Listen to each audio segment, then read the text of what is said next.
Film dibuka dengan memperlihatkan seorang pria yang bernama Jimmy, dan ia bekerja sebagai security di sebuah perumahan kos elit. Jimmy dan rekannya silih berganti dalam bertugas, di mana ia selalu bekerja shift malam dan berkewajiban untuk menjaga keamanan lingkungan, mencatat setiap aktivitas para penghuni kos serta memperbaiki sarana yang ada di sana jika ada yang bermasalah. Jimmy memiliki seorang istri yang bernama Amor. Di saat itu ia meminta Jimmy untuk mengantarnya pergi bekerja. Namun Jimmy menolak dengan alasan ingin beristirahat, dikarenakan ia mendapatkan tugas jaga malam. Sore harinya Jimmy pun bersiap-siap untuk bertugas, dan setibanya di tempat kerja temannya pun berkata jika di kamar 422 telah diisi oleh penghuni yang baru. Temannya pun menambahkan jika yang tinggal di sana ialah seorang wanita berambut merah dengan seorang pria paruh baya. Sesudah itu, Jimmy pun berjaga seperti biasanya. Dan ketika ia melintas di kamar 422, Jimmy pun mencium aroma yang sangat harum dari kamar tersebut. Jimmy yang penasaran lantas mengecek rekaman CCTV, di mana saat itu ia melihat pria tua yang baru saja membeli berbagai peralatan. Dan tak berselang lama, ia pun melihat wanita yang memasuki kamar tersebut. Lalu esok paginya saat pergantian shift jaga, terlihat Jimmy sedang menelpon temannya yang datang terlambat. Di saat bersamaan ia mencium aroma harum itu kembali. Namun Jimmy tak sempat melihat wajah penghuni tersebut yang baru saja melintas di depan pos jaganya. Jimmy yang penasaran kemudian kembali mengecek CCTV dan memberi nama penghuni baru itu dengan sebutan Nona F, serta memfotonya untuk bekal asupan nutrisi setiba di rumah nantinya. Esok harinya saat Jimmy akan pulang bekerja, Nona F kembali melintas keluar melewati pos jaganya. Dan kali ini Jimmy sekilas dapat melihat wanita berambut merah tersebut. Jimmy yang sudah terobsesi dengan penghuni kos itu lantas mengelak pagar yang sebelumnya sudah dipegang oleh Nona F. Lalu membayangkan serta mencium aroma parfum di sapu tangan itu di saat mencangkul ladang pertanian milik istrinya tersebut. Jimmy yang penasaran dengan aroma itu, ia pun secara diam-diam mengambil uang tabungan bersamanya dengan sang istri dan langsung pergi ke sebuah toko parfum. Namun Jimmy yang tak tahu nama merek parfum Nona F serta pegawai di sana yang tidak mencium aroma apapun. Tentunya hal itu membuat Jimmy menjadi galau dan ia pun pulang dengan tangan kosong. Kemudian saat Jimmy menumpang angkutan umum, seorang wanita melintas untuk turun yang kebetulan aroma parfumnya sangat mirip dengan miliknya Nona F. Jimmy pun lalu menghampirinya dan menanyakan merek parfum yang digunakannya pada saat itu. Sesudah mendapatkan nama parfum yang ia cari, Jimmy lantas kembali ke toko sebelumnya dan langsung membeli parfum tersebut. Setiba Jimmy di tempat kerja, ia pun dimintai tolong oleh Nona F untuk memperbaiki wastafel kamarnya yang sedang rusak. Tanpa berbasa-basi, ia pun langsung pergi memperbaiki wastafel itu, sembari curi-curi pandang ke arah wanita tersebut. Sesudah wastafel itu diperbaiki, Jimmy lalu meminta izin pergi ke toilet. Di sana ia mencari ide agar bisa kembali bertemu dengan Nona F. Jimmy kemudian melonggarkan pipa wastafel kamar mandi dengan maksud agar Nona F kembali memanggilnya untuk memperbaiki di keesokan harinya. Sesudah meninggalkan nomor telepon dan menerima uang dari Nona F, Jimmy pun lantas pergi dengan perasaan yang sangat gembira. Sepulang bekerja, Amor yang mengetahui uang tabungan mereka berkurang lantas memarahi suaminya tersebut. Jimmy lalu meminta maaf serta menjawab jika ia mengambil uang itu untuk membelikan Amor parfum yang ia idam-idamkan sedari dulu. Namun karena kekurangan uang, ia pun terpaksa secara diam-diam mengambil dari tabungan mereka. Mendengar penjelasan dari suaminya, Amor pun memaafkannya dan merasa sangat bahagia sekali dikarenakan Jimmy membelikannya sebuah hadiah. Esok harinya ketika Nona F akan pergi keluar, Jimmy pun menyapanya dan mengatakan jika butuh sesuatu ia bisa menghubungi nomor telepon yang telah diberikan. Sepulang bekerja, Jimmy mendapatkan telepon dari atasannya dan mengatakan jika cuti yang ia ajukan diterima dan diizinkan libur beberapa hari ke depan. Jimmy dan Amor kemudian pergi ke sebuah kafe untuk makan mewah bersama-sama. Selain itu, Amor juga mengatakan jika saat ini ia sedang mengandung yang membuat Jimmy merasa sangat senang. Di saat mereka sedang membahas masa depan, tiba-tiba saja bos Jimmy menelponnya dan mengatakan jika rekan kerjanya mengalami kecelakaan, sehingga membuat Jimmy esok harinya harus bekerja dan mengambil shift siang. Pareho na tayo ng oras. Ntar sabay na tayo umuwi. Lalu beberapa hari kemudian, Jimmy yang sedang berada di pos jaganya mendapat telepon dari Nona F dan meminta tolong untuk menggantikan bola lampu di kamarnya. Di sana, secara diam-diam Jimmy melirik-lirik kemesraan Nona F dengan sugar daddy-nya, yang membuat Jimmy merasa iri kepada pria tua tersebut. Malam harinya Jimmy yang tak bisa tidur karena memikirkan si Nona F itu. Ia pun iseng-iseng berhadiah ngechat dikala Amor telah tertidur. Tak disangka chat isengnya dibalas oleh si Nona F dan menyuruh Jimmy untuk datang ke tempatnya pada saat itu juga. Tanpa pikir panjang, Jimmy langsung bergegas ke tempatnya si Nona F dengan pakaian serba tertutup disertai topi guna menutupi wajahnya dari rekaman CCTV. Sesampai di sana tanpa berbasa-basi, Jimmy langsung ditarik Nona F dan mereka pun langsung cangkul-mencangkul bersama-sama. Keesokan paginya, Amor pun menanyakan kepada Jimmy apakah semalam ia ada keluar rumah. Jimmy pun menjawab jika ia tidak ada kemana-mana dikarenakan tertidur pulas akibat lelah bekerja. Mendengar ucapan dari Jimmy, Amor pun hanya bisa terdiam dan merasa sangat kecewa. Lalu saat bekerja, Jimmy pun menyapa Nona F yang terlihat sedang akan pergi keluar. Di sana Nona F lalu mewanti-wanti Jimmy agar ia tak so akrab dengannya. Nona F juga menambahkan jika kejadian semalam agar dilupakan saja dan menganggap itu sebagai sedekah untuk Jimmy. Apalagi Jimmy hanyalah seorang security yang kastanya sangat-sangat jauh berbeda dengannya. Maka dari itu, Jimmy tak usah berharap lebih kepadanya. Lalu saat pulang bekerja, Jimmy yang biasanya dijemput oleh Amor, namun kali ini agak berbeda dikarenakan sekian lama menunggu Amor tak kunjung datang ke sana. Jimmy lalu menelpon Amor namun tak ada jawaban. Bahkan saat di rumah, istrinya pun tak nampak hingga membuat Jimmy menyusulnya ke tempat kerja.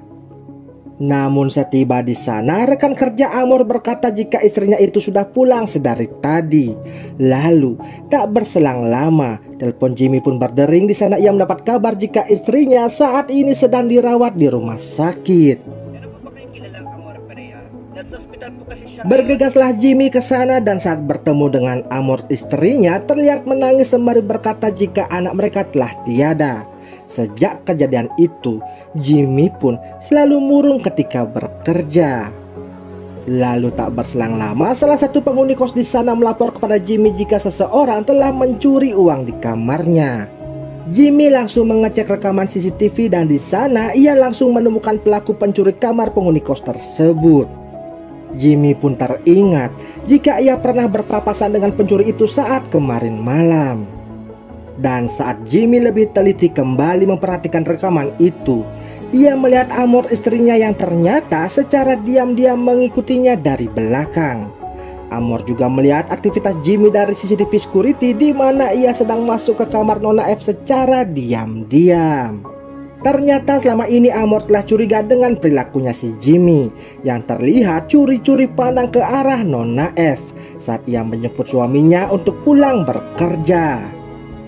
Setelah melihat CCTV itu, kecurigaan Amor ternyata benar yang membuatnya menjadi kepikiran hingga mengalami keguguran. Jimmy pun langsung meminta maaf kepada Amor saat pulang bekerja. Ia hilaf dan berjanji tak akan mengulangi perbuatan itu lagi. Namun Amor memutuskan untuk pergi meninggalkan Jimmy yang membuat Jimmy kini menyesal dan merasa bersalah. 3 tahun pun telah berlalu. Diceritakan mereka berdua kini telah sukses bekerja di luar negeri. Dan di saat liburan, Amor mengunjungi keluarganya di kampung serta menghabiskan waktu bersama dengan orang tuanya. Saat itu ibunya berkata, jika Amor sebaiknya berbaikan kembali dengan si Jimmy, dikarenakan ia kini telah berubah dan memiliki beberapa perkebunan sehingga mereka bisa hidup sejahtera nantinya. Mendengar hal itu, Amor tak memperdulikannya. Lalu ketika Amor membantu orang tuanya berjualan, tiba-tiba saja Jimmy datang dan mengajaknya untuk mengobrol. Jimmy lantas mengajak Amor ke tempat pertama kali mereka jadian. Jimmy berkata jika ia sudah 3 tahun mengalami penyesalan dan ia sangat merindukan Amor serta ingin mengajaknya untuk rujuk. Melihat perjuangan dari si Jimmy, Amor yang juga masih mencintainya langsung menangis seketika dan ia pun setuju untuk rujuk kembali serta hidup bersama dengan suaminya tersebut. Dan film ini pun selesai. Mabait siya. Guwapo. Dahil sa'yo. May LBM kasi ako eh. Pa! Ma! Si Beth Oh. po. Hello po. Ano, bakit parang bakit? Berlatar belakang aktivitas belajar di sebuah kelas. Di sana nampak terlihat seorang murid yang bernama Anna diganggu oleh teman-temannya. Lalu dari arah belakang seorang wanita bernama Beth datang menegur teman-teman prianya itu dengan memukul mereka berkali-kali. Diceritakan, Beth merupakan siswi yang baru pindahan ke sekolah tersebut. Dalam percakapannya dengan Anna di dalam toilet itu, Beth mengatakan jika ia seorang anak tunggal yang sering berpindah-pindah sekolah mengikuti orang tuanya yang dinas ke luar negeri. Ia pun hanya sementara di Manila dan sesudah itu akan pindah sekolah lagi sesudah tahun ajaran ini berakhir. Sebagai ucapan terima kasih, Anna lalu mengundang Beth untuk datang ke rumahnya dan ikut merayakan pesta ulang tahun ayahnya. Mendengar hal itu dengan senang hati, Beth lalu mengiyakan ajakan tersebut. Singkat cerita, pada malam harinya, Anna bercerita kepada orang tuanya jika ia memiliki teman baru yang bernama Beth dan meminta izin kepada mereka untuk mengundang Beth hadir ke acara pesta ulang tahun ayahnya. Mendengar hal tersebut, ayahnya yang bernama Conrado dan ibunya yang bernama Melba sangat senang sekali dan lalu mengizinkan Anna untuk mengundang teman barunya itu. Lalu saat akan beristirahat, Conrado dan Melba kembali membicarakan persiapan pesta ulang tahun tersebut. Namun saat mengecek-ngecek email pekerjaannya, tiba-tiba Conrado dikirim foto yang mantap jiwa oleh seseorang dan dengan cepat ia langsung menutupnya. Melba pun melirik-lirik curiga. Secepat kilat Conrado yang panik lalu mengalihkan perhatiannya itu dengan merayu Melba untuk mengajaknya mengulek-ulek bersama. Lantas esok harinya saat jam istirahat sehabis meeting dengan pegawai-pegawainya, Conrado dihampiri oleh salah satu dari marketingnya yang bernama Karen. Di sana Karen bertanya apakah bosnya itu sudah menerima email yang ia kirim kemarin malam. Ternyata foto enak-enak yang hampir membuat rumah tangga Conrado gonjang-ganjing itu ialah ulah dari pegawainya sendiri. Conrado pun langsung memarahi Karen agar tidak berbuat hal-hal aneh seperti itu lagi. Karen yang kaget dimarahi bosnya habis-habisan, sontak menangis dan lalu meninggalkan ruangan tersebut. Alkisah main serong ini bermula saat perayaan Karen berhasil mencapai target penjualannya di awal bulan bekerja. Dan dalam suasana euforia minum-minum bersama, di saat itu juga Conrado yang sedang bertengkar dengan istrinya lalu curhat perihal keluarganya kepada Karen. Karen yang mendengar curhatan dari bosnya itu, secara perlahan-lahan ia mulai terbawa suasana dan lalu memberi kebutuhan nutrisi yang dibutuhkan oleh bosnya tersebut. Seusai mengenang hal-hal enak itu, Conrado lalu laporan kepada istrinya jika ia akan lembur bekerja dan pulang larut malam. Namun, karena istrinya yang overthinking akibat terlalu cemburuan, ia lalu memutuskan untuk mendatangi suaminya ke kantor dan menyuruh pembantunya untuk menjaga rumah. Di satu sisi saat istrinya dalam perjalanan ke kantor suaminya, Conrado yang baru selesai membuat kopi dan akan kembali ke ruangannya itu, ia dikagetkan dengan kemunculan Karen yang ternyata belum pulang dari sana. Meski baru dimarahi habis-habisan oleh bosnya itu, Karen mengatakan jika ia tidak bisa move on dari terong saktinya Conrado. Bosnya lalu mewanti-wanti jika kemarin itu hanyalah cinta satu malam dan tidaklah lebih dikarenakan ia sangat mencintai istrinya meski rada posesif.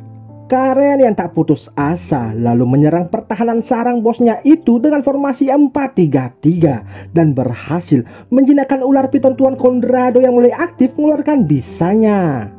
Beruntungnya pertandingan yang berakhir 1-0 untuk kemenangan Conrado tak diketahui istrinya yang baru saja tiba di tempat kerjanya. Conrado yang panik akan kehadiran Melba yang datang tiba-tiba, lalu seketika membereskan meja kerjanya dan mengajak istrinya itu lekas-lekas pulang ke rumah. Singkat cerita, hari-hari yang ditunggu pun akhirnya telah tiba. Terlihat Conrado sangat bahagia merayakan hari ulang tahunnya yang dihadiri para staf kantor dan kolega kerjanya. Tak berselang lama, Beth pun datang ke pesta itu dan di sana Anna lantas memperkenalkan Beth kepada orang tuanya. Sesudah mengucapkan happy birthday kepada bapaknya Anna, Beth yang duduk di sebelah Conrado tanpa berbasa-basi langsung melancarkan serangannya dengan memencet kepala ular piton yang sedang tertidur itu dengan tatapan penuh terpesona. Conrado yang canggung dengan tingkah teman anaknya itu lalu mengalihkan perhatiannya dengan menyambut tamu yang baru datang dan pergi meninggalkan tempat tersebut. Sekian lama perjuangan Beth akhirnya kini berbuah manis. Beberapa hari sesudah acara pesta itu, kini mereka berdua sudah semakin dekat dan saling mengirim kabar dikala Conrado sedang tidak sibuk dengan pekerjaannya. Bahkan Beth pun dengan berani memamerkan buah pepayanya lewat video call saat di rumah ataupun ketika Beth sedang di sekolahnya, yang membuat ular anaconda Pak Conrado tersebut pilek panas dingin. Pada suatu hari, Beth pun bermimpi buruk tentang masa lalunya yang sangat kelam, hingga temannya yang bernama Carla datang membangunkannya. Carla yang peduli karena Beth sudah lama tak pernah memberi kabar sengaja datang ke kosannya itu. Di sana ia juga tak lupa mengingatkan Beth untuk rutin meminum obat penenangnya. Diceritakan karena masa lalunya yang sangat suram membuat Beth stres dan mengalami sedikit gangguan kejiwaan. Lantas pada suatu malam ketika Conrado masih lembur bekerja, ia mendapatkan pesan kembali dari Beth yang ingin bertemu dengannya. Karena tak ada balasan, Beth lalu mengirim foto dirinya bersama Anna yang sedang berada di rumah mereka. Hal itu pun membuat Conrado menjadi panik dan memutuskan balik pulang ke rumahnya, dikarenakan takut main serongnya ini dibocorkan ke istri dan anaknya itu. Benar saja, sesampai di rumah, Conrado disambut Beth, istri dan serta anaknya. Saat makan malam bersama, dengan sengaja gajah Conrado dielus-elus Beth yang membuatnya gelisah. Ia pun meminta izin istirahat duluan karena beralasan sedang tak enak badan. Saat tengah malam, Conrado pun terbangun dari tidurnya karena kehausan. Lalu, sesudah meminum seteguk air, ia tak sengaja menemukan sebotol obat yang cukup mencurigakan di meja makannya. Namun, tiba-tiba Beth datang ke sana dan mengambil botol obatnya. Conrado tak mengira jika teman anaknya itu bakal menginap di rumahnya. Di sana, Conrado meminta Beth untuk mengakhiri hubungan mereka dan tak mengusik keluarganya lagi. Namun Beth tak mau berpisah dan malah balik mengancam Conrado dengan menyebarkan video-video nakal mereka kepada istrinya jika Conrado memutuskan Beth secara sepihak. Mau harus mau, Conrado pun akhirnya mengikuti keinginan dari teman anaknya itu. Lalu pada suatu hari Conrado beralasan kepada istrinya jika ia mendadak akan pergi keluar kota untuk mengurusi sebuah pekerjaan. Ternyata ia malah skidi-skidi papap bareng Beth di sebuah penginapan non-stop 24 jam OAOE di sana. Hingga beberapa hari pun berlalu, saat Melba dan Conrado selesai beribadah di gereja, ia mendapatkan pesan dari Beth yang meminta segera menemuinya. Dan jika tidak menurutinya, ia akan membocorkan hubungan mereka pada orang lain. Conrado pun bergegas pergi serta beralasan pada istrinya lagi jika ada urusan darurat dengan kliennya dan akan menghubungi istrinya jika urusan tersebut telah selesai. Mendapat ancaman seperti itu membuat Conrado emosi disertai campur aduk perasaan yang sangat-sangat panik. Ia lalu mengendarai mobilnya dengan kecepatan penuh untuk menemui Beth segera di suatu tempat. Sesampainya di sana, Conrado dikejutkan dengan keberadaan wanita lain yang tak ia kenal. Ternyata Beth mengajak Carla dan meminta Conrado bermain bersama-sama dengan mereka berdua. Di sana Beth pun berjanji kepada Conrado jika ini merupakan permainan terakhir mereka, dan sesudah itu ia akan meninggalkan Conrado serta tak mengganggu kehidupannya lagi untuk selama-lamanya. Singkat cerita, saat OAOE bersama, dengan sengaja Beth memberikan Carla minuman anggur berisikan serbuk pembuat tidur. Lalu ketika Carla mulai tepar secara bersamaan, Conrado pun lantas dijadikan sate oleh Beth teman anaknya itu. Setelah selesai menyate Conrado, Beth kemudian meninggalkan mereka dengan menaruh barang bukti di tangan Carla. Ternyata Conrado dijadikan bahan pelampiasan amarah Beth yang terpendam dari kecil akibat ia sering di smackdown dan diperkaos ayah kandungnya selama ini.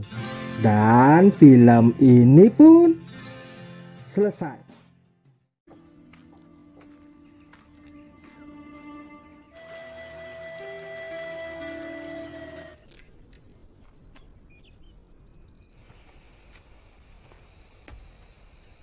Mag-iingat ako.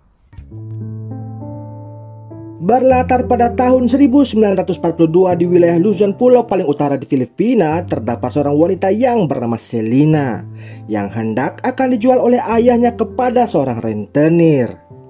Di masa itu, Jepang sedang gencar-gencarnya menjajah negara tetangga yang menyebabkan perekonomian di sana menjadi kacau sehingga banyak penduduk yang terpaksa meminjam uang kepada saudagar kaya atau menggadai apapun untuk bertahan hidup.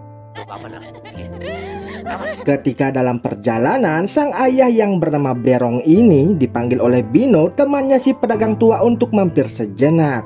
May mahahawakan ka ng pera. Erong! Istri Bino yang bernama Mailing sangat bersedih ketika tahu Selina akan dijual.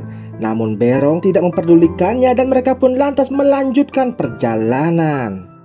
Di ligaya na naman si Tiago. Tak berselang lama, tibalah mereka di rumah saudagar kaya yang bernama Tiago untuk melakukan transaksi. Dari arah bawah rumah panggung, seorang pelayan tunanetra yang bernama Domeng menguping pembicaraan mereka. Sesudah sepakat dengan nominal yang ditentukan, akhirnya Berong pamit untuk pulang ke rumah. Dan Tiago tanpa berbasa-basi lagi langsung mencangkul hutan Amazon yang masih lebat tersebut. Malam harinya Berong bergosip di warung Bino disertai minum-minum bersama. Di sana Mailing yang masih tak terima Selina dijual tanpa ada rasa bersalah, ia pun kembali berdebat dengan Berong. Mendengar hal tersebut, Bino lantas memarahi Mailing dan menyuruhnya agar tidak ikut campur dalam permasalahan orang lain. Mga lalaki. Sedangkan di tempat yang berbeda, terlihat Selina yang berusaha kabur dari kediamannya si Tiago. Namun setiba di rumah, Berong justru mengusirnya dan mengatakan jika Tiago kini ialah ayah barunya. Merasa tak ada tempat untuk bernaung lagi, mau harus mau, Selina pun kembali ke rumahnya si Tiago dengan perasaan yang sangat-sangat bersedih. Esok harinya, setelah Selina berdamai dengan keadaan, ia pun mulai membiasakan diri hidup bersama dengan Tiago dan beraktivitas seperti memasak maupun berkebun untuk kebutuhan sehari-hari. Di sana, Domeng pun bercerita awal mula ia bisa bekerja di tempatnya si Tiago.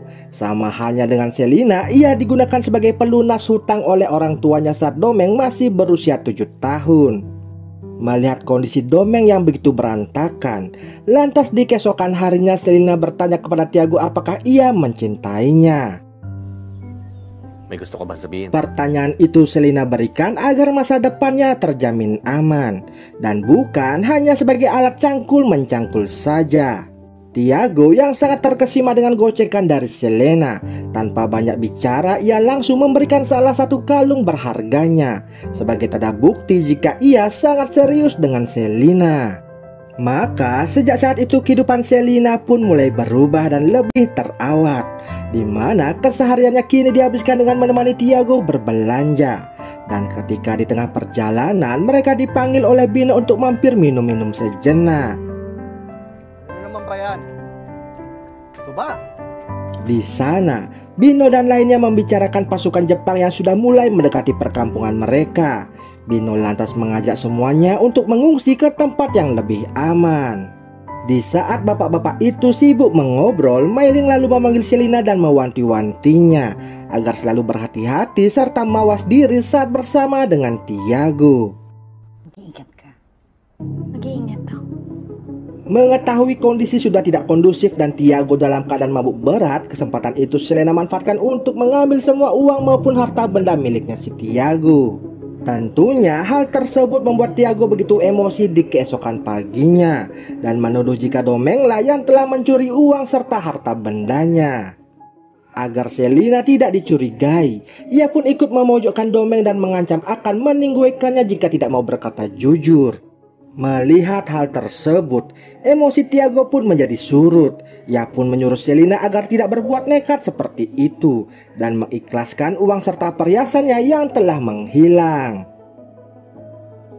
Malam harinya, ketika Domeng sedang meratapi nasib tak diduga, seorang tentara Jepang mendekatinya dan hendak meninggoikannya. Beruntung Selina datang tepat waktu dan menyemes tentara Jepang itu hingga meninggoy di tempat. Selina kemudian meminta maaf karena sudah memfitnah Domeng sebelumnya. Domeng pun berkata jika itu tak jadi masalah, dikarenakan hidupnya sudah terkutuk sejak dahulu. Domeng lanjut berkata, jika ia meninggoy dan dilahirkan kembali, ia berharap tidak akan pernah mengalami penderitaan seperti saat ini. Mendengar hal tersebut, Selina begitu bersedih, dan untuk menghibur Domeng yang sedang galau itu, ia pun lantas membuka ladang persawahannya dan mengajak Domeng untuk cangkul-mencangkul bersama-sama. Esok paginya ketika sarapan, Tiago ingin mengajak Selina kembali ke tempatnya si Bino untuk minum-minum. Namun Selina menolaknya dengan alasan ingin beristirahat.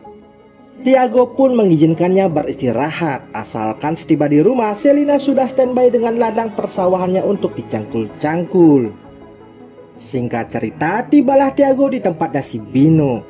Di sana mereka kembali berdiskusi untuk mengungsi dan mengutamakan keselamatan terlebih dahulu.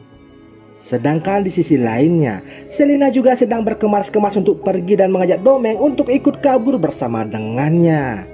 Lalu pada malam harinya, di saat Tiago akan pulang, ia terlihat oleng dan tak mampu berjalan lagi. Berong kemudian membantunya dan menemani Tiago dalam perjalanan pulang ke rumahnya. Namun, setiba di tempat yang sangat sepi, tiba-tiba Berong langsung mendorong Tiago hingga ia terjatuh. Di sana, Berong berkata jujur jika sebenarnya Selina itu merupakan anak kandungnya Tiago dengan istrinya saat diperkaos dahulu. Dikarenakan pada dasarnya Berong sendiri sejak masih muda didiagnosis tidak bisa memiliki keturunan. Sesudah meluapkan emosi dan menyemes Tiago, Berong lalu pergi meninggalkannya begitu saja. Dalam kondisi berantakan, Tiago yang merasa bersalah langsung bergegas pulang ke rumahnya. Namun setibanya di sana, ia dikagetkan dengan aksi cangkul-mencangkul antara Domeng dan juga Selina. Melihat hal itu, tentunya Tiago begitu sangat emosi. Namun ketika akan menyemesi Domeng, ia justru disemes duluan oleh Selina hingga membuat Tiago meninggoy di tempat. Mereka pun lantas bersama-sama membakar rumah Tiago untuk menghilangkan jejak dan barang bukti. Dan sesudah itu, Domeng beserta Selina memilih kabur dari tempat tersebut. Di akhir cerita, Selina pun membagi uang serta perhiasan Tiago yang ia curi sebelumnya. Selina meminta maaf kepada Domeng dan berkata agar menjalani hidup masing-masing mulai saat ini. Domeng tentu tak mau berpisah dengan Selina, dikarenakan kondisinya yang tidak memungkinkan jika ia hidup seorang diri. Namun Selina tidak memperdulikannya dan ia pun melangkah pergi dan meninggalkan Domeng begitu saja. Dan film ini pun selesai.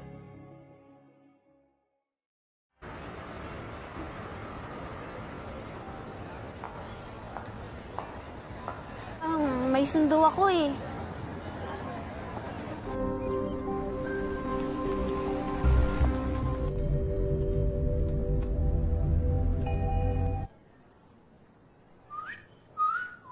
Basta, don't ask me na lang kung saan ako nag-aaral. Remember. Film akan berfokus pada seorang wanita yang bernama Jaira. Ia adalah mahasiswi yang memiliki pekerjaan sampingan sebagai kupu-kupu malam. Saat Jaira sedang bekerja, ia memberitahu peraturan apa-apa saja yang boleh dilakukan oleh tamunya pada malam itu. Tanpa mengeluh sedikit pun, tamunya yang bernama Ronan ini lantas menyetujui semua persyaratan yang diberikan oleh Jaira. At wala akong problema. Bukannya langsung mengulek-ngulek, Ronan malah curhat jika ia baru saja ditinggal pergi oleh pacarnya akibat kecelakaan. Karena wajah Jaira yang mirip dengan si almarhum saat membuka aplikasi ijo-ijo tersebut, maka dari itu ia memesan jasa layanan dari Jaira. Untuk mengenang almarhum kekasihnya, Ronan meminta Jaira untuk menggunakan pakaian sekolah saat mengulek-ngulek bersama, dengan maksud dapat bernostalgia seperti dahulu. Okay, sure. Dan setelah Jaira memakai pakaian sekolah itu, mereka pun akhirnya mengulek-ngulek bersama. Sesudah pertandingan yang berakhir 1-0 untuk kemenangan Jaira, Ronan pun bercerita jika ia sangat beruntung menjadi anggota VIP di aplikasi itu secara instan berkat bantuan dari sepupunya. Dikarenakan hanya tamu yang memiliki akses VIP atau super VIP saja yang bisa bertemu dengan Jaira dalam aplikasi tersebut. Swerte ako. Kehidupan Jaira di siang harinya begitu terbalik. Nampak dia sangat fokus belajar di salah satu universitas khusus wanita jurusan psikologi dan jarang bergaul dengan teman-teman kampusnya. Ha? Wala. Wala naman ako ikikwet. Sige, I'll go ahead. Bye. Pada suatu hari Jaira mendapat tamu yang bernama Mr. L. Namun Jaira ini menolak ajakan mengulek-ngulek bersama dikarenakan Mr. L mau mencetak gol tanpa menggunakan helm pengaman. Karena masih ada jam kosong, si Jaira ini lantas mengajak Ronan untuk bertemu. Sesampainya di tempat tujuan, Jaira pun jujur jika ini pertama kalinya ia mengajak tamunya bertemu di luar kamar. What's happening to my boundaries? Di sana Ronan juga mengatakan jika ia masih saja menganggap Jaira ini ialah si Sophie almarhum kekasihnya dahulu. Oleh sebab itulah ia mengajak Jaira untuk bertemu di kafe tersebut. Really? Sweet mo talaga. Malam harinya Ronan ditelepon oleh sepupunya yang bernama Tommy. Si Tommy inilah yang membuat Ronan bisa masuk ke kelas VIP secara instan. Di sana Tommy pun menanyakan kesan-kesan Ronan tentang aplikasi tersebut. Ronan lalu menjawab jika ia sangat senang karena bisa mengobati masa lalunya. Bos Jaira yang bernama Madam yang saat itu bersama Tommy mencoba menawarkan Ronan untuk berkencan dengan orang baru. Tentu saja Ronan menolaknya karena ia sudah paten dengan gocekannya si Jaira. Good night po, madam. Hari demi hari hubungan Ronan dengan Jaira semakin dekat. Nampak mereka saling bertukar pesan, berlanjut telepon-teleponan hingga mengunjungi tempat tinggalnya si Ronan. Lalu ketika di rumah Ronan, Jaira menawarkan diri untuk menjadi Sophie agar mengobati kesedihannya si Ronan. Karena menurut ilmu psikologi yang dipelajari di kampus, bermain peran bisa mengobati luka hati dari seseorang. Oleh sebab itu, Jaira siap membantu Ronan dengan berperan menjadi Sophie. Psychology. Pada suatu hari, bos Jaira menghubunginya dan menanyakan kepada Jaira kenapa hanya mau menemui Ronan saja. Bahkan ia mendapat aduan dari Mr. L jika pertemuannya dibatalkan secara sepihak. Jaira langsung membela diri dengan mengatakan saat ia bertemu dengan Ronan, tamunya itu selalu meminta perpanjangan waktu sehingga ia tidak dapat menerima tamu lainnya. Sedangkan untuk kasus Mr. L, ia tidak mau meladeninya karena tamu itu tak mau menggunakan helm pengaman saat mengulek-ngulek bersama. Ia yang biasa protektif dan tertutup masalah urusan pribadi terhadap tamu-tamunya, kini mengizinkan Ronan lebih mendalam memasuki kehidupannya. Itu dikarenakan hubungan Jaira yang semakin dekat dengan Ronan yang tanpa ragu lagi, Jaira lantas mengajak Ronan untuk datang ke kosannya. Di sana, Jaira dibuat terkejut ketika Ronan menyatakan cintanya. Ia juga belakangan ini sudah move on dan tak menganggap Jaira ini sebagai si Sophie. I love you, Jaira. Jaira ternyata juga memiliki perasaan terhadap Ronan dan dalam percakapan itu, Ronan berjanji akan full menggunakan jasa Jaira hingga kontrak Jaira dengan si Madam ini berakhir. Lalu ketika sedang tidur, Jaira ditelepon oleh si Madam kembali. Di sana Madam mengatakan jika besok Jaira harus meladeni tamu super VIP. Namun Jaira di sana berdalih dan mengatakan telah ada janji dengan si Ronan. Mendengar hal itu membuat Madam menjadi emosi. Ia meminta Jaira untuk memangkas waktu pertemuannya dengan si Ronan dan mengutamakan tamu super VIP-nya. Lantas saat bertemu dengan Ronan, Jaira benar-benar mempersingkat waktu pertemuan mereka dengan alasan kurang enak badan. Tentu saja itu ia lakukan agar bisa memenuhi perintah dari madamnya. Lalu saat Ronan mengantar Jaira pulang, di saat itu juga Jaira langsung dijemput oleh mobil lainnya. Ronan yang tahu lantas menemui Jaira sepulang bertugas. Ia tampak kecewa dengan Jaira karena telah berbohong dan pergi dengan orang lain. Di sana Jaira langsung klarifikasi meluruskan apa yang sebenarnya terjadi. Jaira mengaku jika ia dipaksa oleh bosnya agar bertemu dengan tamu yang super penting. Dengan sedikit lapang dada, Ronan lantas memaklumi apa yang dilakukan oleh Jaira. Pinapatawad na kita. Kawawa ka naman.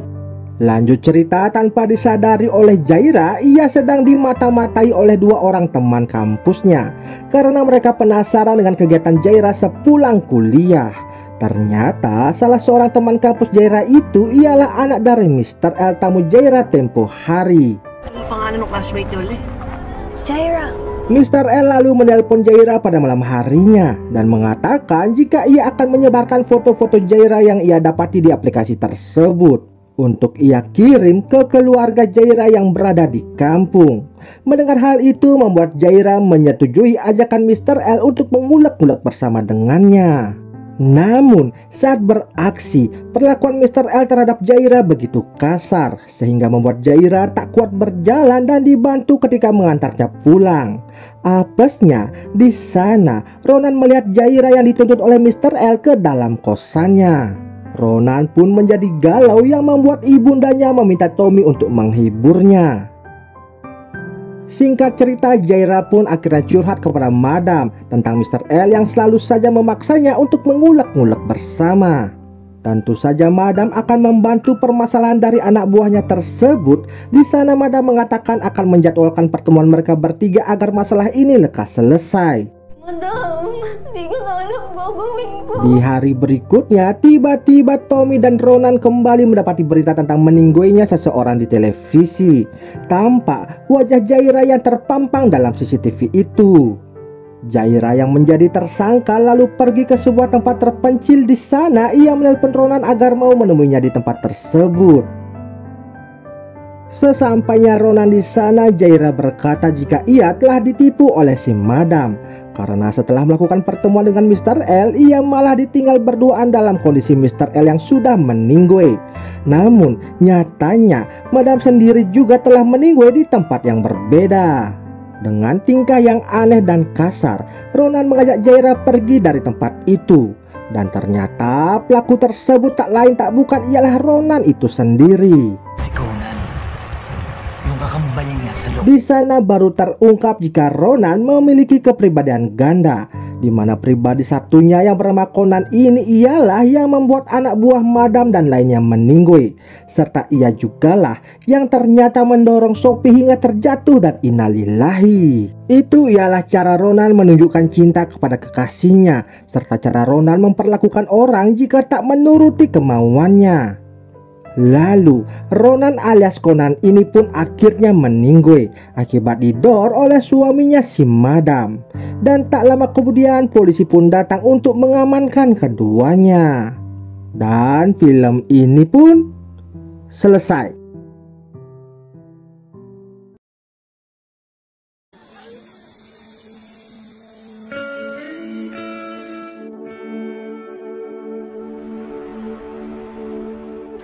Felix.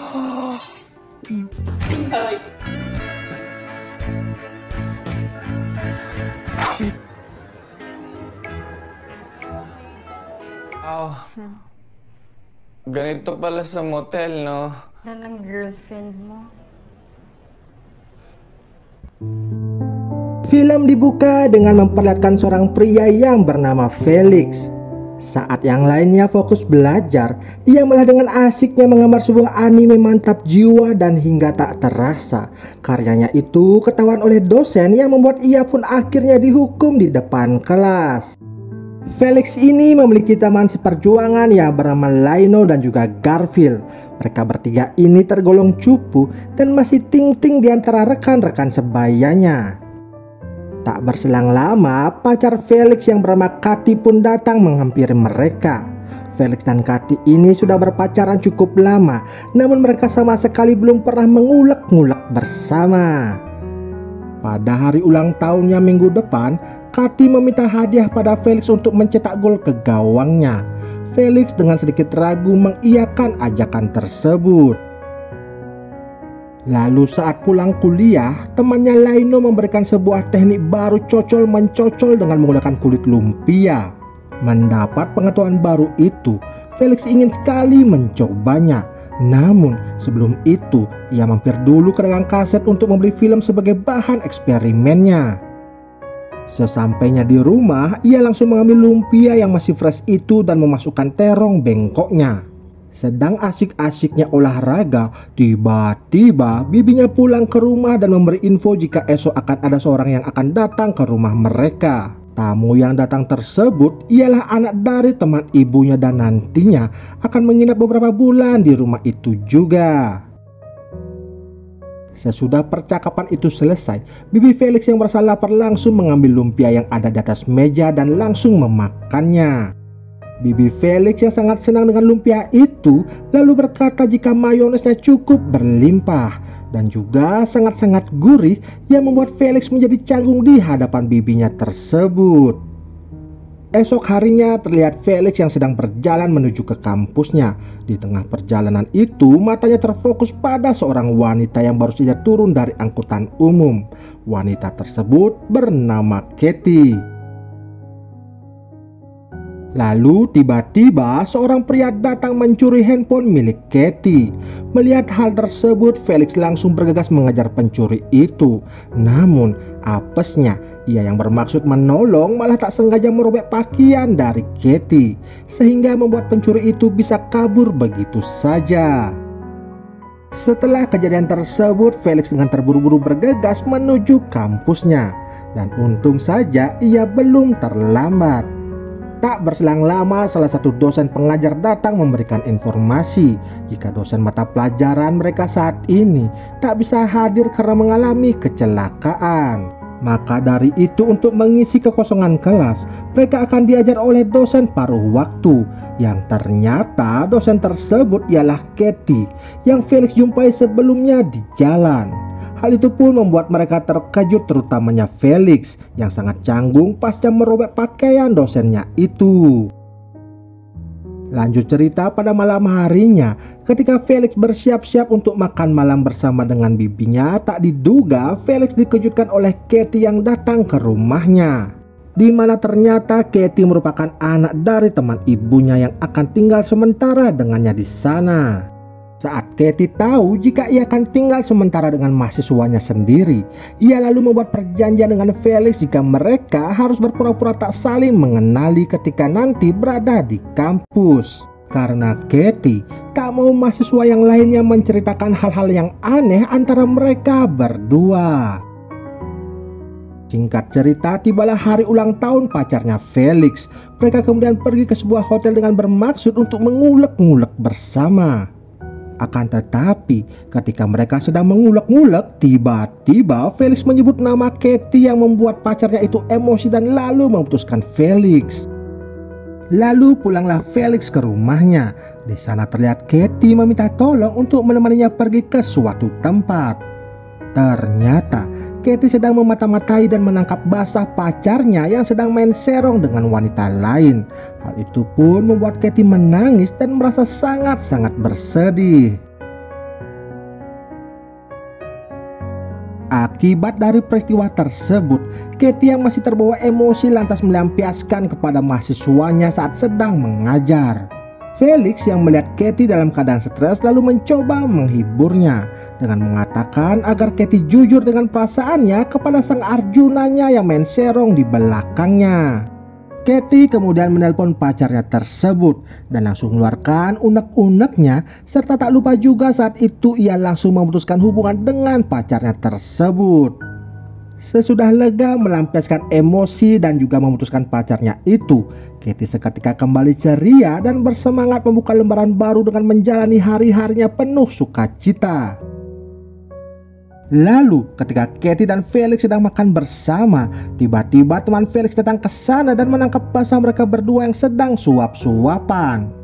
Mau harus mau, Felix lalu menjelaskan kepada teman-temannya itu keadaan yang sebenarnya. Dan agar Garfield serta Lino mau tutup mulut, Katie lalu mengajak mereka pergi bersenang-senang ke sebuah bar pada malam itu juga. Nah, mulai dari sinilah hubungan Felix dan Katie semakin dekat dan bermekaran, yang membuat Felix semakin baper serta sangat-sangat bahagia.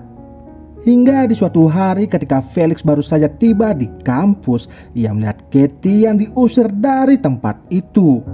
Lalu ketika Felix simpang ke pasar, pedagang langganannya itu lantas memanggilnya dengan memberi info jika ada video terbaru yang baru saja keluar. Ketika Felix melihat video yang baru itu, ia dikagetkan dengan wajah Katie yang terpampang di video tersebut. Ternyata video 3GP ini sengaja disebarluaskan oleh mantan kekasih Katie yang tak terima diputuskan secara sepihak. Felix yang lumayan lama melihat video itu membuat perasaannya menjadi campur aduk.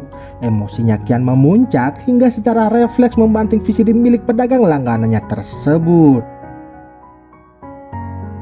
Sesudah itu, seketika Katie menghilang dari kehidupannya si Felix. Hingga suatu malam, Katie tiba-tiba muncul untuk berpamitan dengan si Felix. Terlihat Felix pun sangat bersedih dikarenakan Katie akan meninggalkan dirinya. Di sana ia mengatakan jika ingin ikut bersamanya kemanapun Katie akan pergi. Hal itu membuat hati Katie pun menjadi tersentuh. Ia lalu memberikan kado perpisahan yang sangat spesial untuk Felix dengan membuka gawangnya lebar-lebar untuk Felix mencetak gol di gawangnya tersebut.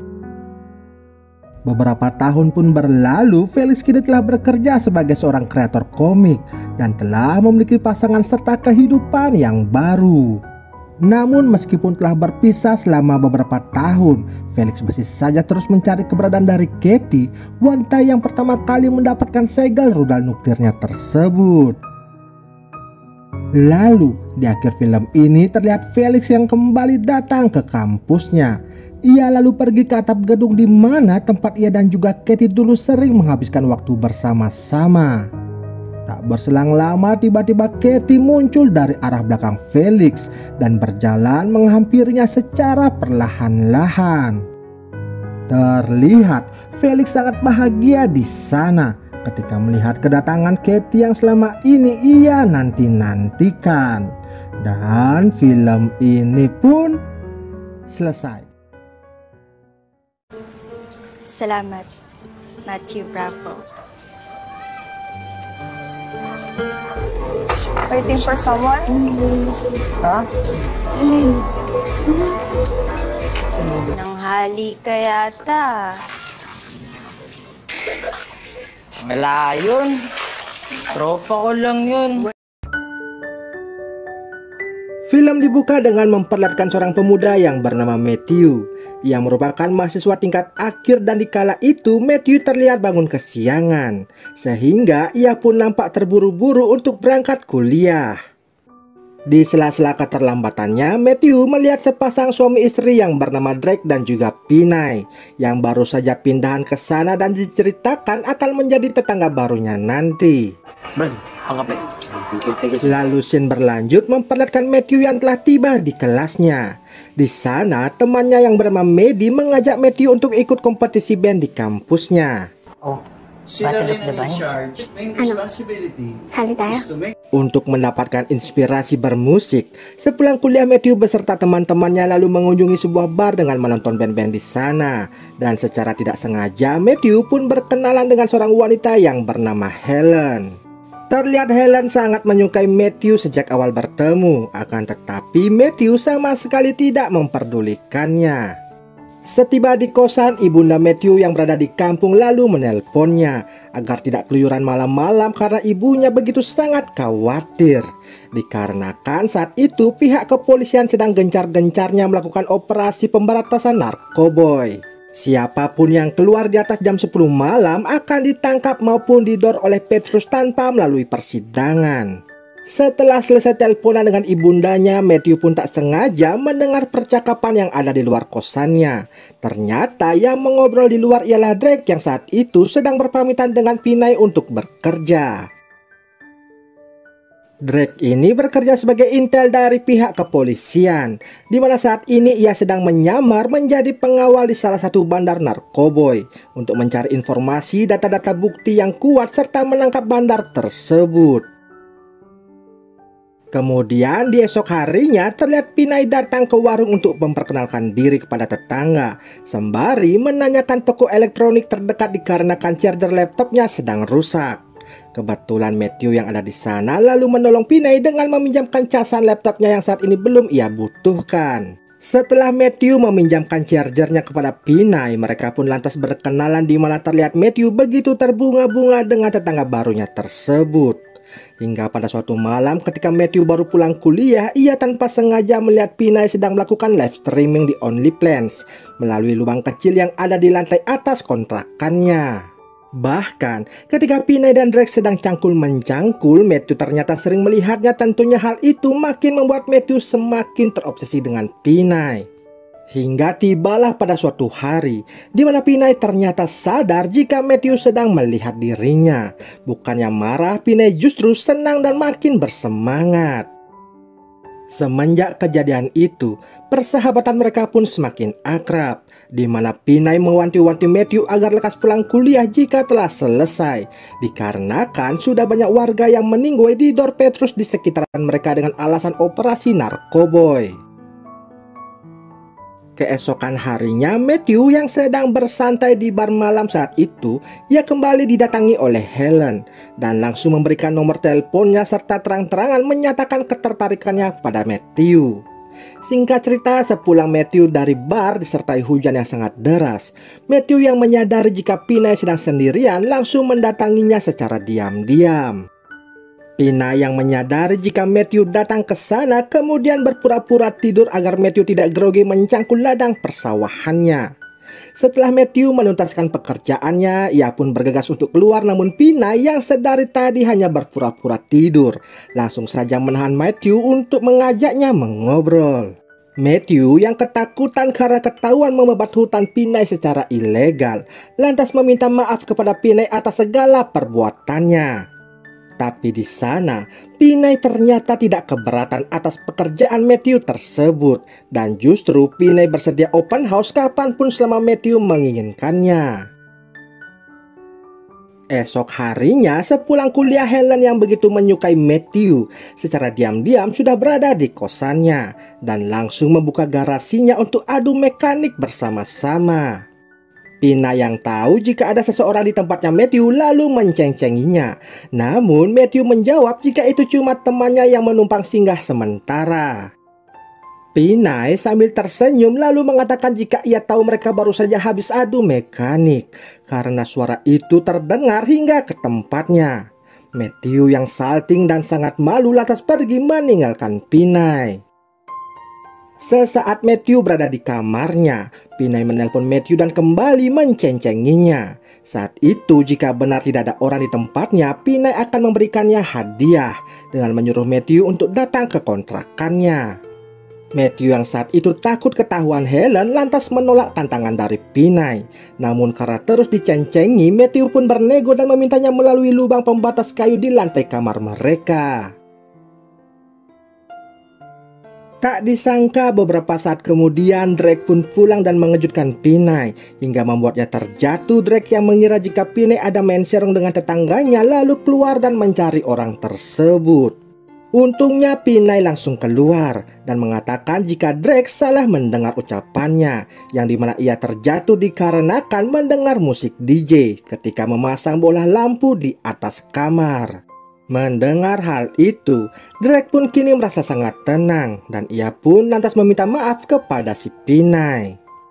Malam harinya ketika Matthew dan teman-temannya bersiap untuk kompetisi band, namun saat itu juga mereka mendapatkan informasi jika salah satu personil gitaris band mereka didor oleh pihak kepolisian dan meninggal di tempat karena dituduh menggunakan narkoboy. Hal itu pun membuat Matthew dan teman-temannya terkejut dan urung mengikuti kompetisi band di kampusnya. Lalu di tempat yang berbeda, Drake yang baru datang ke tempat bosnya telah ditunggu oleh 2 orang. Ia langsung disemes akibat bosnya kini sudah tahu jika Drake selama ini merupakan intel dari pihak kepolisian. Sementara di tempat yang berbeda, Pinay yang nampak khawatir karena Drake tak kunjung juga pulang, kesempatan itu dimanfaatkan oleh Matthew untuk mengajaknya cangkul-mencangkul. Pinay yang tak mau, terus dibujuk oleh Matthew hingga ia datang tanpa diundang ke tempatnya si Pinay. Pinay yang kaget sontak langsung mengusir Matthew, ia takut jika sewaktu-waktu Drake datang dan mengetahui hal itu, mereka akan dimeninggoikan saat itu juga. Namun Matthew yang sudah kepalang tanggung langsung saja mencangkul ladang persawahan milik Pinay. Di saat mereka sedang sibuk menanam padi, di satu sisi ternyata Drake berhasil kabur dan menyelamatkan diri dari penyemesan tersebut. Drake bersusah payah pulang ke rumahnya dengan keadaan luka parah di mana-mana. Sesampai di kontrakannya, ia pun memanggil Pinay berkali-kali, namun tak ada jawaban sama sekali.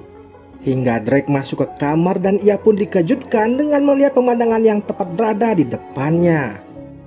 Drake pun emosi disertai panik dengan mendor-dor random ke arah dinding kamarnya, hingga semuanya kini kalang kabut hancur berantakan. Dan film ini pun selesai.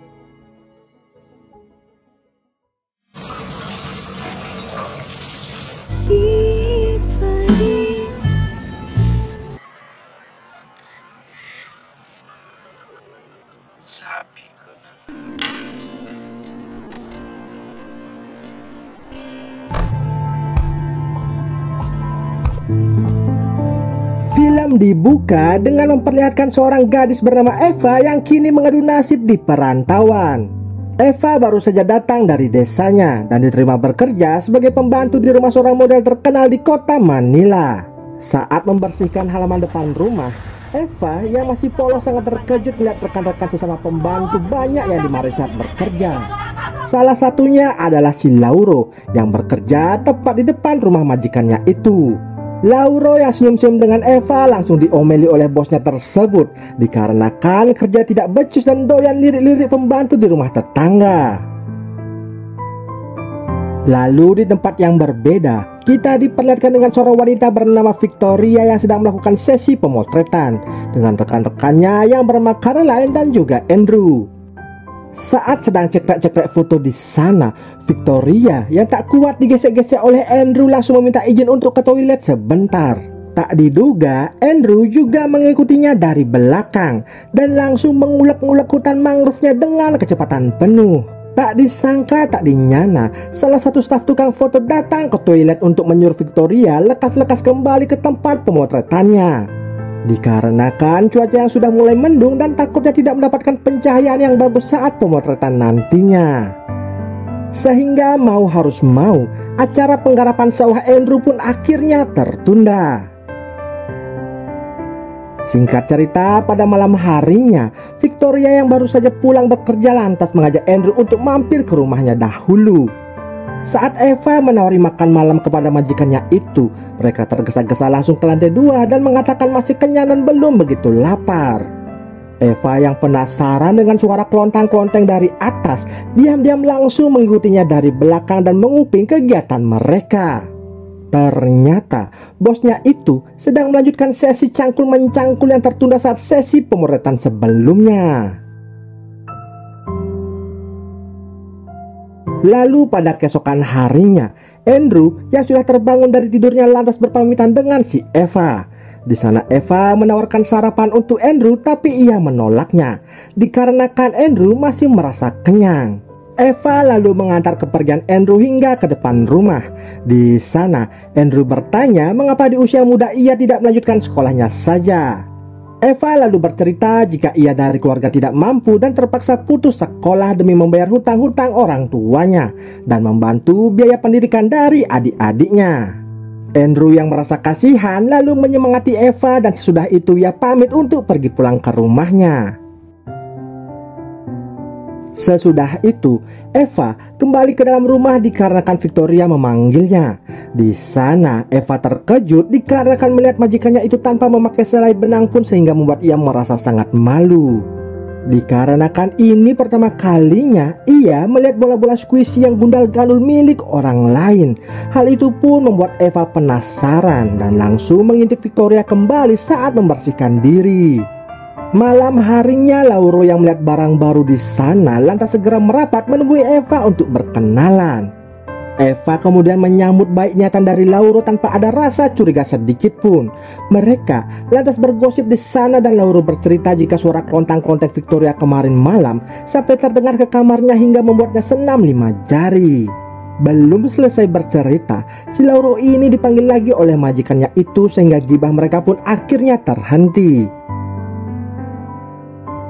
Keesokan harinya, Victoria berkata ingin pergi keluar sebentar dan menyuruh Eva untuk membersihkan kamarnya yang masih berantakan.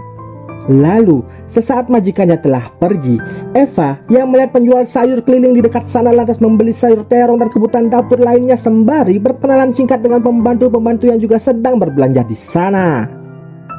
Sesaat kembali bekerja, Eva tanpa sengaja menemukan bungkusan sarung rudal bersihkan jelly drink yang berserakan di kamar majikannya itu. Lantas ketika sedang bersih-bersih, Eva yang penasaran diam-diam mengambil satu bungkus sarung itu dan langsung bergegas pergi. Hingga pada malam harinya, tiba-tiba Eva terbangun karena ada orang yang memanggilnya. Ternyata yang memanggilnya ialah si Lauro yang kembali datang ke sana, dikarenakan saat itu majikannya sedang tidak ada di rumah. Mereka pun berbincang-bincang sembari menikmati indahnya langit pada malam itu dan saat Eva lengah, hal itu dimanfaatkan oleh Lauro untuk jalan-jalan di hutan Amazon milik si Eva yang masih ting-ting itu.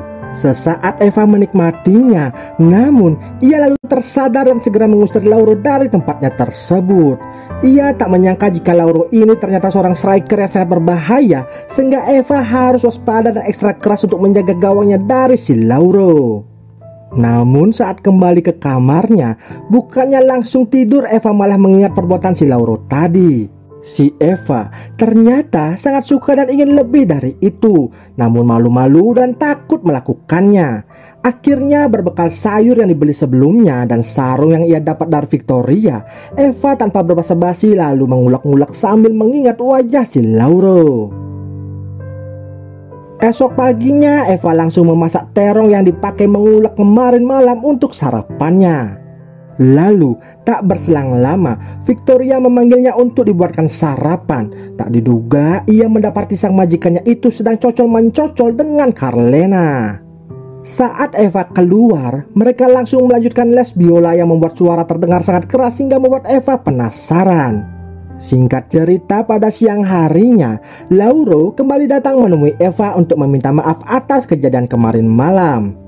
Dikarenakan majikannya masih ada di rumah, Eva lalu menyuruh Lauro untuk pergi terlebih dahulu dan datang pada malam harinya saja.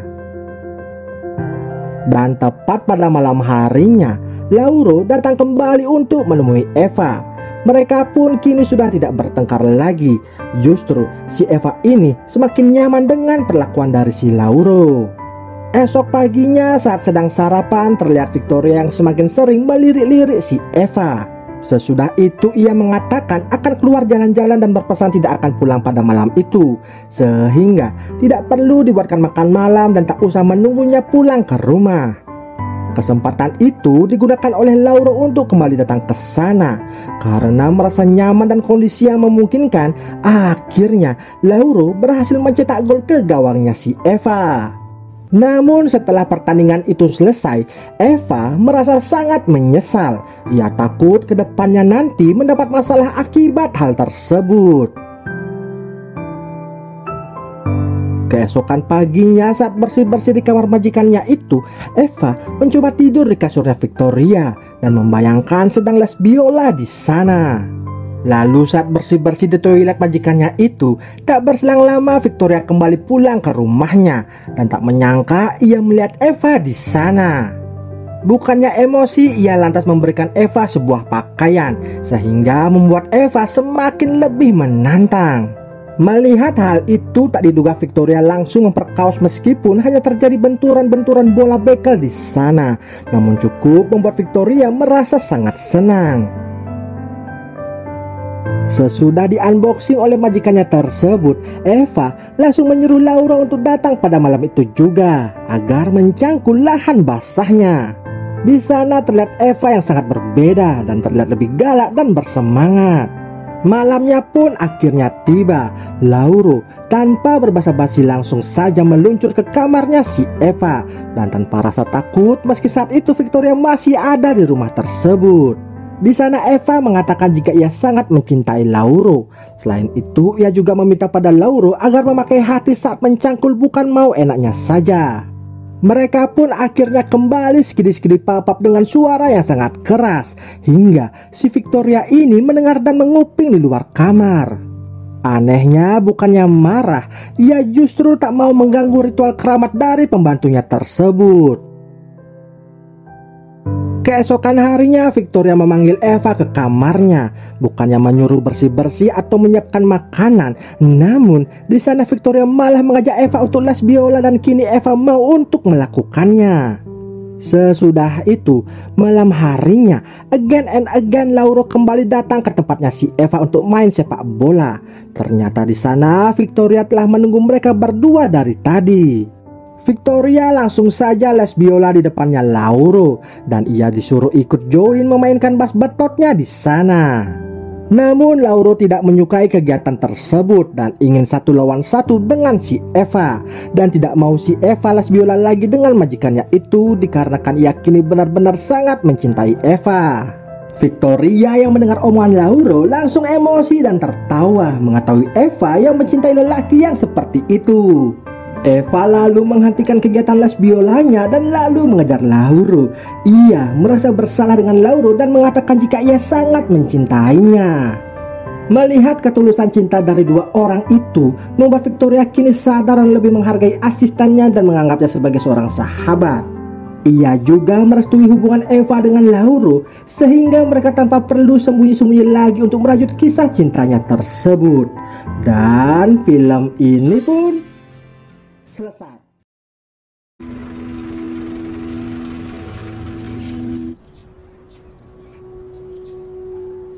Gusto ko na matikman yung mga sausage. Yung sausage mo, ano na nga eh.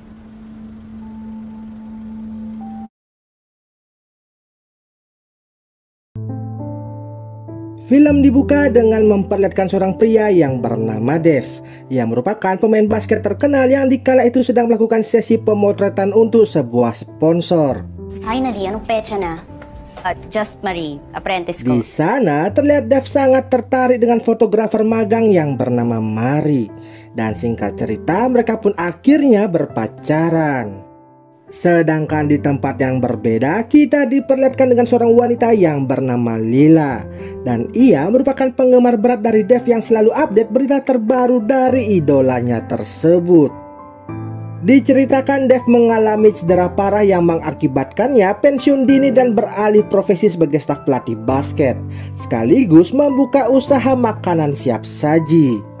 Mr. Baller to Mr. Beast. Hingga tak terasa 4 tahun pun telah berlalu, di mana Dev dan Marie kini telah menikah dan sedang mempersiapkan kehadiran si buah hati. Namun kebahagiaan mereka sirna begitu saja dikala dunia mengalami pandemi yang membuat usaha Dev bangkrut dan dipecat sebagai staf pelatih akibat liga basket yang berhenti tanpa kepastian. Dampak dari semua itu membuat Marie menjadi stres dan keguguran akibat permasalahan ekonomi tersebut. Dev lantas menyarankan agar menjual kedua rumah mereka untuk biaya bertahan hidup. Namun Marie menolaknya dikarenakan Dev tidak memberikan solusi yang terbaik sehingga membuat Marie semakin emosi kepadanya. Hindi ko gusto mawala ng trabaho. Hindi ko alam na magsasara pala yung mall. Pero Dave, mag-isip ka! Mahal! Tak berselang lama Dev mendapat orderan makanan dari seseorang dan janjian bertransaksi di keesokan harinya. Ternyata yang memesan makanan tersebut ialah si Lila. Terlihat Dev terpesona pada pandangan pertama hingga membuatnya menjadi sangat salah tingkah. Yung sausage mo. Tama. Di satu sisi, Lila yang kini telah dewasa tentu tak menyia-nyiakan kesempatan itu, dan ia pun lantas mengajak Dev untuk makan bersama-sama. Yung mga sausage. Dev pun langsung mengajak Lila ke rumah pribadinya yang lain, dan di sana mereka pun saling bercerita tentang kehidupan masing-masing.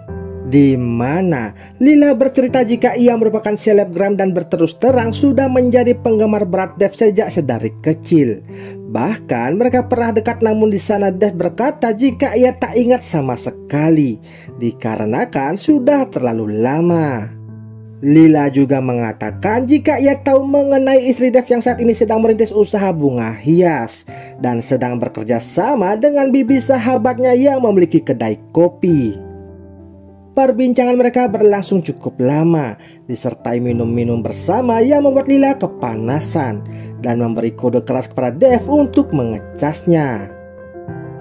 Dev yang kebetulan sudah lama tidak mendapat asupan nutrisi lantas tak menyia-nyiakan kesempatan tersebut, dan sesudah itu mereka pun akhirnya cangkul-mencangkul bersama-sama.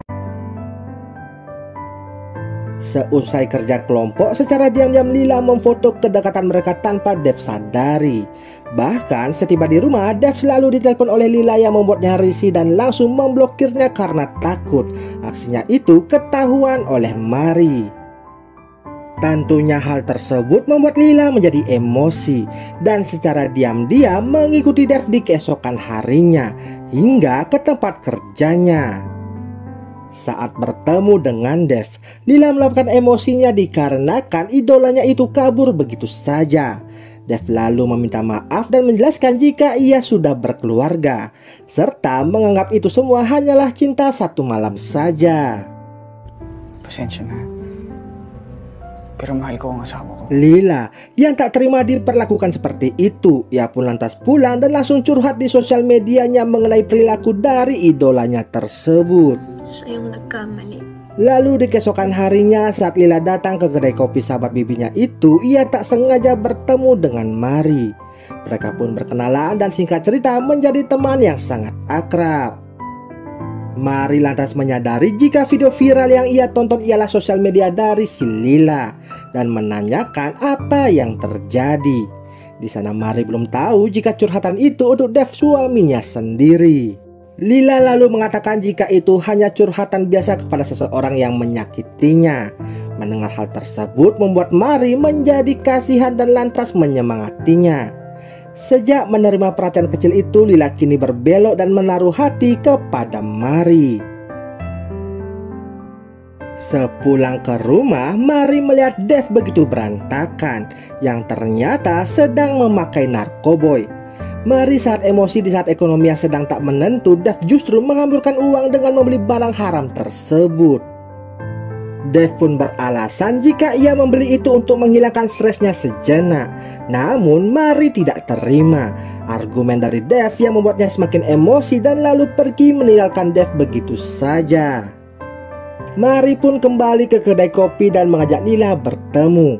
Guna menghilangkan stresnya, Mari lantas meminta Lila untuk menjadi model fotonya, di mana hobi yang telah lama ia tinggalkan pasca menikah dahulu.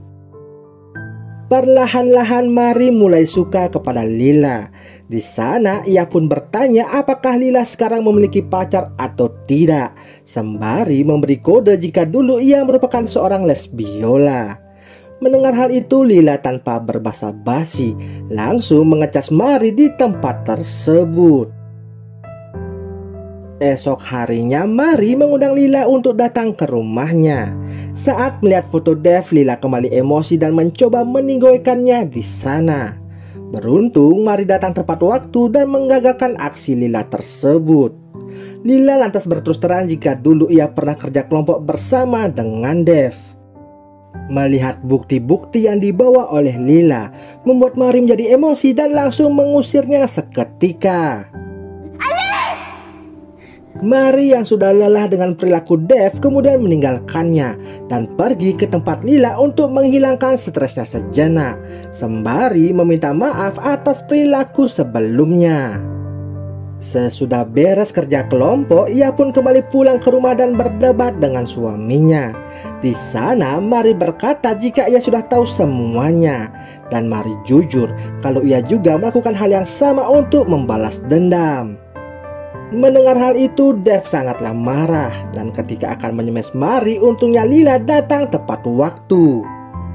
Dev pun meluapkan emosinya kepada Lila, dan di saat ia lengah, Mari menyemesnya hingga membuat Dev pingsan seketika. Sesudah Dev sadar, Mari pun berkata jika Lila akan tinggal bersama dengan mereka, dan di sana Mari berkata jujur jika ia mencintai mereka berdua. Dev sangat terkejut dan menganggap hal itu adalah perbuatan yang tidak benar. Namun Mari tidak peduli dengan semua ucapan dari suaminya tersebut. Sesudah itu hari demi hari mereka lalui bersama-sama. Dev yang awalnya belum bisa menerima, pelan tapi pasti ia kini mulai terbiasa. Dikarenakan Mari mengajak mereka untuk gotong royong kerja kelompok bersama-sama. Dan film ini pun selesai.